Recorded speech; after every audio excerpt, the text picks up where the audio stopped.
Hi, I'm Hi. Joe Walensky, and I'm the program manager for the UX Writer Conference, and that's coming up October 6th and 7th, and it's all online, so you can attend from anywhere without going anywhere except from the comfort of wherever you plan to be at that time. And we have 2 days of sessions, and one of the fun things I get to do is talk to our speakers. And so right now I am talking to Ellen Feldman. Hello, Ellen. How are you? Hi, I'm good. How are you, Joe? Yeah, it's good to be able to chat with you. Everyone's doing these virtual meetings constantly, but I live in the Seattle area, but right now I'm actually in the Chicago area for a family visit. Where are you talking to us from? I'm actually in Chicago too. All right. What part of the city are you at? I'm in Lakeview, close to Southport Corridor. How about you? All right, I know it well. I grew up in Chicago, right by Wrigley Field, and then I moved to Seattle. My parents moved to Des Plaines. That's where I'm at right now. But if we weren't having the problems, I'd actually be staying downtown at the Congress for Lollapalooza. But Oh, okay. no music this year. So Mhm. anyway, well, it's good to have you as part of the program. A good place to start is always just if you could talk a little bit about your background, the types of things that you're involved in. Sure. So I started in UX writing and content design, content strategy about 8 years ago. I had been doing PR and journalism, marketing research before that. Wasn't really happy there. Always kind of wanted to go back to writing, but didn't necessarily want to work in journalism.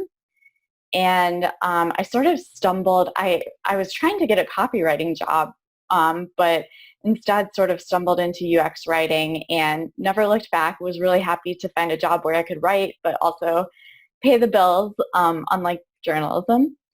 And from there, I started working at Allstate, an insurance company, and then moved around a bit, worked for a tech startup, then worked for a wellness incentives company, and now I'm actually back at Allstate again.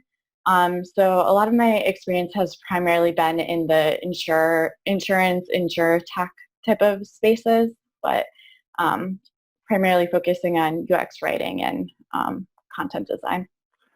Well, I've been to Allstate. In fact, they hosted a meetup that I was at, so they're definitely a great team of people working there. So it's probably a good place to be back to. I do have a question about the insurance area.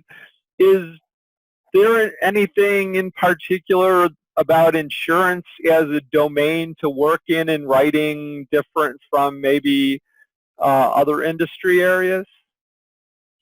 So I think things like insurance and probably finance, stuff like that, um, it it takes a little bit longer to understand the industry versus say like a Facebook or something like that where you're probably a consumer of it and you already understand it. There's a bit of a lead-in period to learning and really understanding insurance, and then you really have to figure out how to translate that complex knowledge that people like actuaries just know off the top of their head into your everyday average consumer. And so what are the types of things that you're involved with for your work? What are some of the common activities that come up? Yeah, so definitely, obviously, writing copy, writing micro copy that goes into apps, sometimes emails, sometimes websites, SMS, um, other things like that, as well as sometimes thinking about the broader content strategy. Um, a lot of design exercises, design thinking exercises. So I actually have a certificate in Luma, which is a particular design thinking methodology. So sort of leading those exercises throughout the product experience. When we were talking together before this, you'd mentioned that At one point you'd work full-time, then you're doing contracting work, and you had some trepidations about whether contracting would work out. Do you want to talk a little bit about your experience in those two areas? Yeah, so I was a contractor before, way back in 2012, and I promised myself I would never do it again because there were certain issues where I wasn't fully accepted as a team member, I wasn't invited to all the meetings, health insurance was an issue, all kinds of things. But now it's starting to feel like contract work is almost in some ways more desirable. It's a lot easier to get health insurance on your own now. You have a lot more freedom and flexibility. I actually reached out to the Content Plus UX Slack group when I was considering going from a full-time role to a contract role and kind of asked, what's your professional opinion? Is this utter stupidity in the middle of a pandemic where people are losing their jobs left and right? And, Just Sand actually said, well, contract work is only going to become more and more ubiquitous because a lot of companies are hiring contractors to save money right now, and also no job is truly secure, especially right now. I the full-time job that I left by the end of this year, I might not have had that either, right? Just based on the way the economy is going. So. Well, let's talk a little bit about the topic that you're going to present at the conference. The title is Flying Solo, How to Succeed as an Army of One. So talk a little bit about how you came around to that topic and what we can expect from it. Mm-hmm.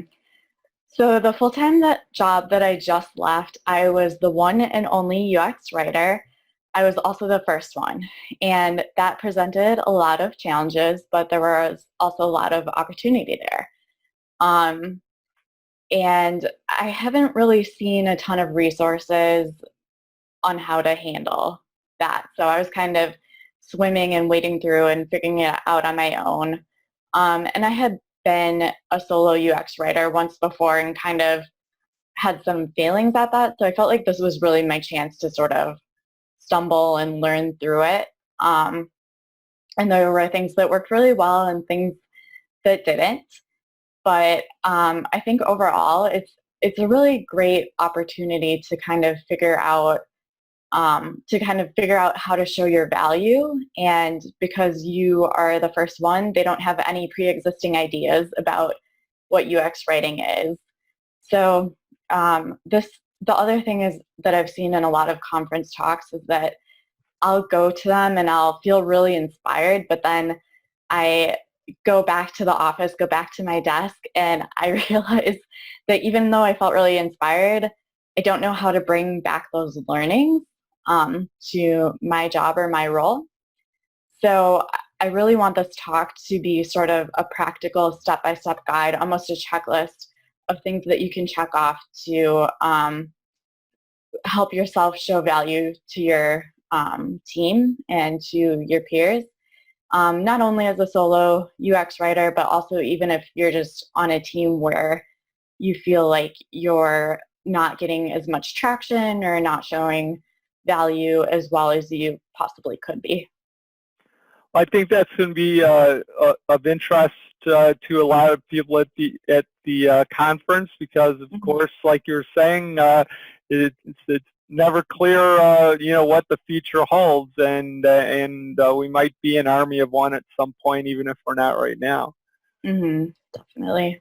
Well, it was good to have this conversation with you. Thanks for taking a few minutes, and we'll see you online live during the event in October. All right. Thank you.